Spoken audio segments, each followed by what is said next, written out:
comes to me at night.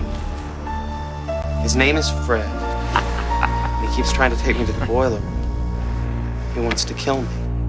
What is a dream? It is a portal between our inner and our outer world. Information that comes to us while we are sleeping from another dimension, another reality. What is a dream? Nobody really knows. You know, dreams are pretty amazing places, and it is possible to use them a bit, because I think that's what the mind is doing.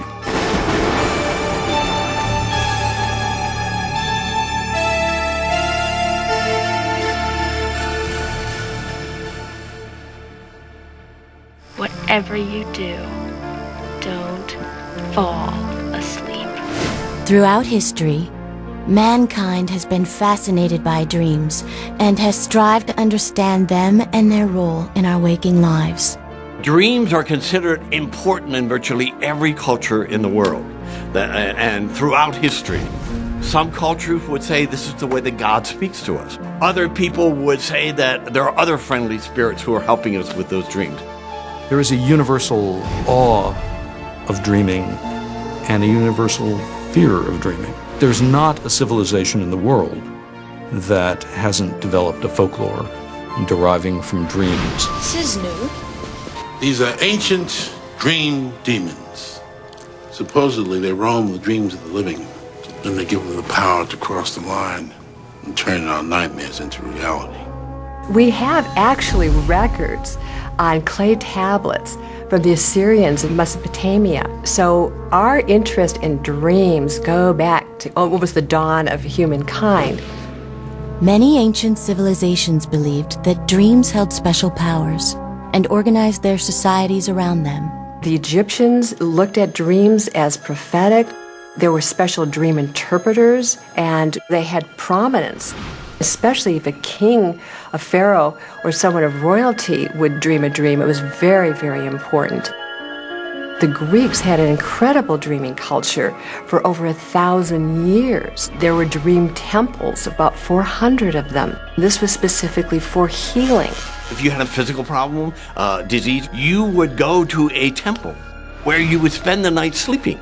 And in this temple, there would be snakes all around you, crawling over you, until you had a dream, which gave you the information that you needed to have around the illness that you were dealing with. The earlier cultures really looked at the different ways of approaching the dream itself. Very often people were looking for disclosure of the future.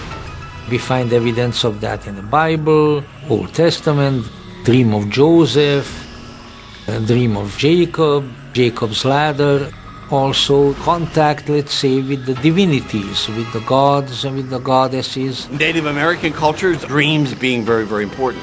This is the Great Spirit. This is Wankantanka talking to you. And so you pay great attention to them. The Chinese, for example, believe that the spirit actually leaves the body during dream time. They feel that the dream is an entry point into deeper worlds.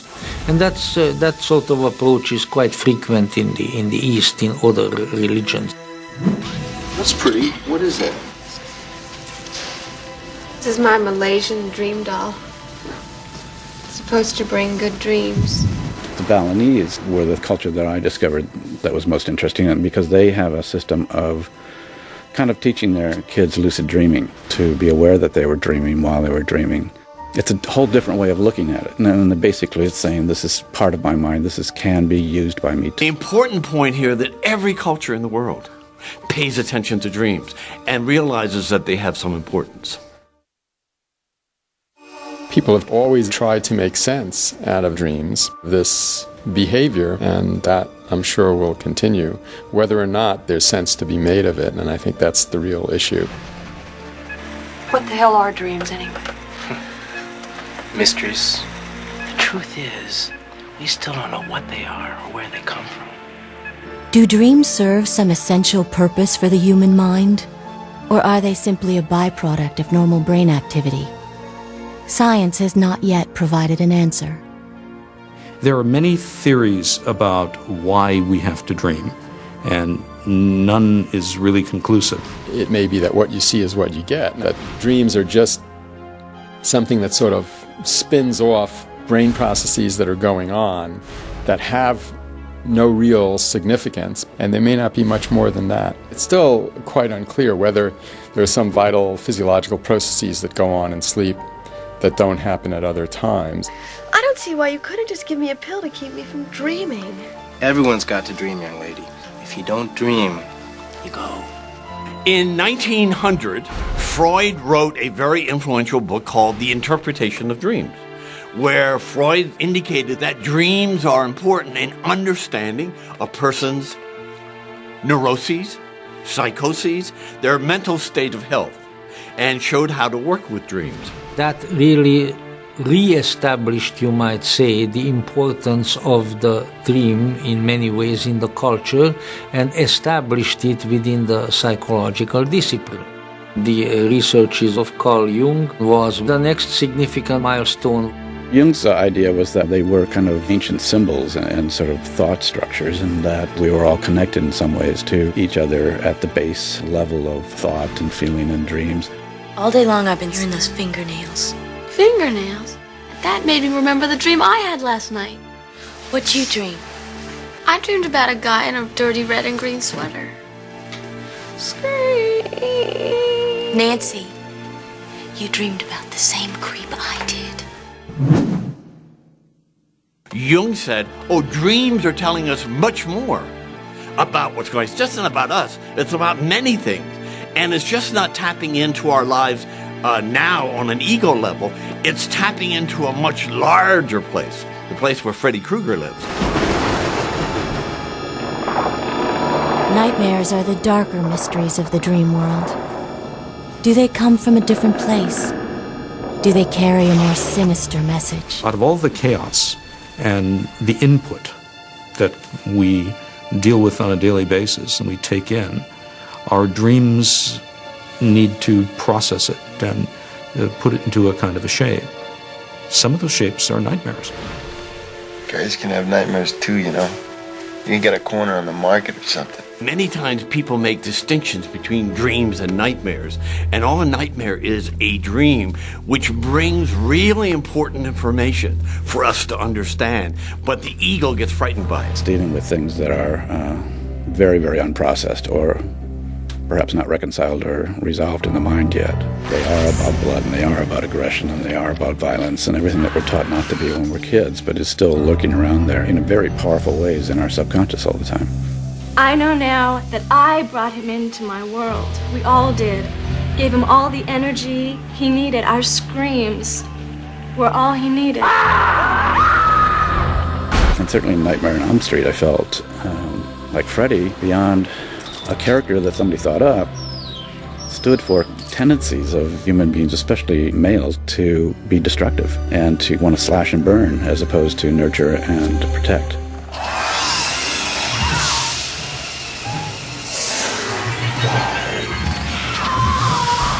The shadow part of ourselves, our psychological shadow, those parts of ourselves that we don't want to deal with, mommy and daddy told us not to deal with, or our society tells us not to deal with. We push it in the background, in the closet. It gets angry in that closet. It gets angry being pent up like that. And so when we let it out, when he comes out, he's angry as hell. And so it will come and menace the individual in the dreams, and that's a good attention getter. When you scare somebody, then you sure get their attention. I would say if we paid more attention to Freddy, dialogue with Freddy, get Freddy to cut his nails a little bit, love Freddy a little bit, he would transform into something else. What other secrets does the sleeping mind hold? Are dreams powerful enough to affect our waking life?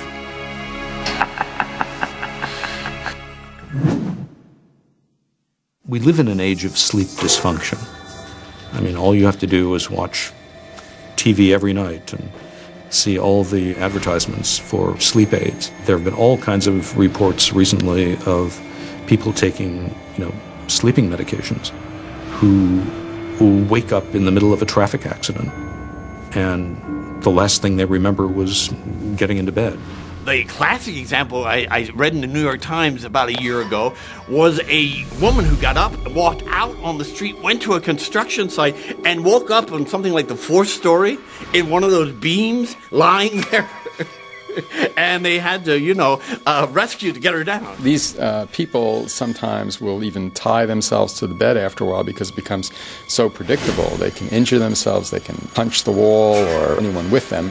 Obviously, after a little while, people learn not to sleep with them, but it really is acting out a dream. While many instances of such activity have been recorded, no one really knows what humans are capable of. Can a person commit murder under the influence of a dream? He took this knife and stabbed her over again. In the middle of the night, Scott Falater stabbed his wife 44 times and dragged her body to the family swimming pool. He later claimed he had no knowledge of the crime and had been sleepwalking. A murder being committed in a sleepwalking state is plausible. While he was sleepwalking, a dream could have been happening, and he could have been acting it out in some way. I assume that I must have gone crazy, or that something in my head had broken.